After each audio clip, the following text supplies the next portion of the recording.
Hey guys, it's Hunter. Welcome back to another Q&A video. Let's stop dilly-dallying, a word which I will never use again, and let's just get straight into it.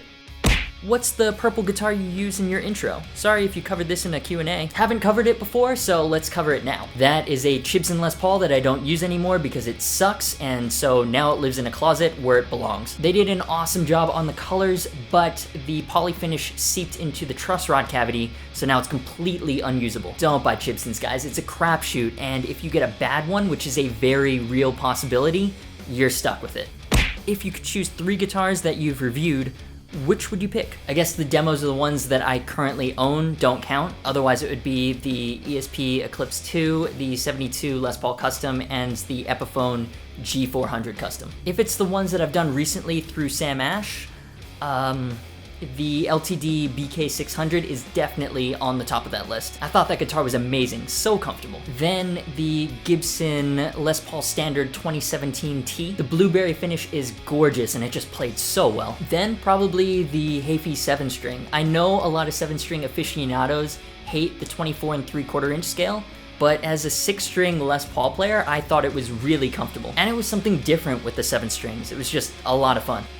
Why do you think that your review of the Patriot Instinct had relatively few views and also apparently relatively few sales? Seems like a beautiful, good-sounding economic guitar. Why do you think it is not that popular? Okay, that's a complicated question. Let's talk about views first. The YouTube algorithm is still a mystery, but what is clear is that it favors videos that get a lot of views in a short amount of time. This is still a small channel at 4,000 subscribers, but it was even smaller when I made that Michael Kelly video. When that video went up last September, less than 1,700 people, I think, got notifications that I'd uploaded anything. So firstly, it didn't have any substantial initial view push. Did that make sense? And most of my viewership comes from either search traffic or related videos, which is the column on the right on video pages. Michael Kelly is a much less search for brand than say Epiphone or LTD, and it didn't get placed in related videos because it didn't have that initial push,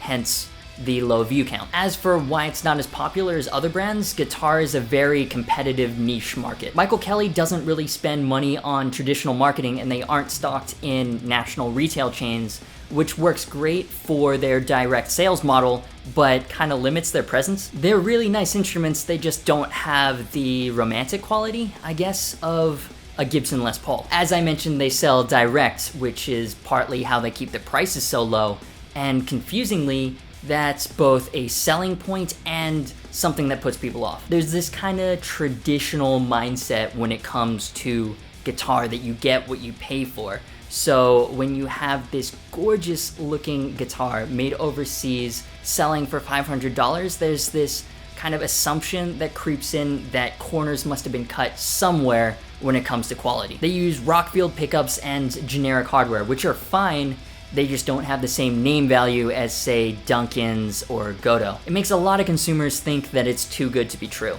Long answer, did that make sense? Where can I buy this song? Throws money at screen, X end parentheses. This comment was on the Wild Audio Odin video, and it's the first song that's being redone for a Patreon. The riffage in that video is great, the mix and tone is not, so that all needs to be retracked. Guys, if you haven't already, check out the Patreon page. It's the only place to get all the songs, and it really, really helps out since I don't have the views yet to generate any sort of meaningful revenue to put back into the channel.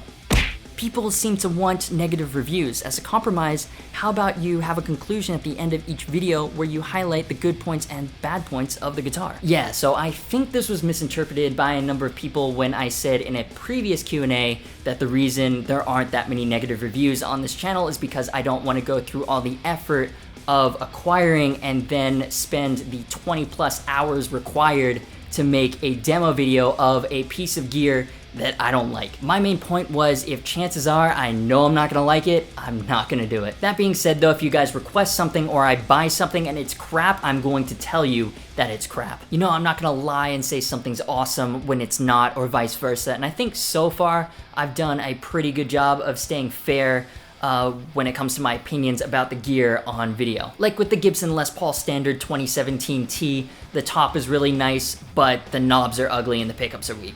That kind of thing.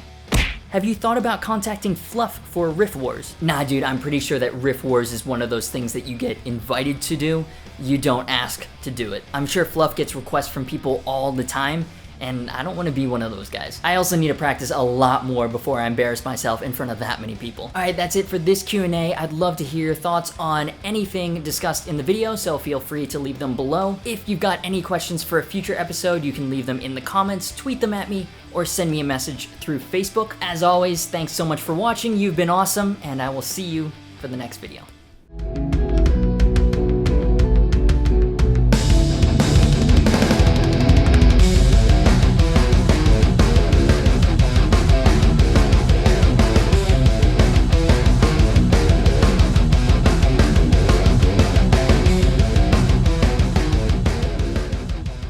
If you could choose 3 guitars that you've reviewed,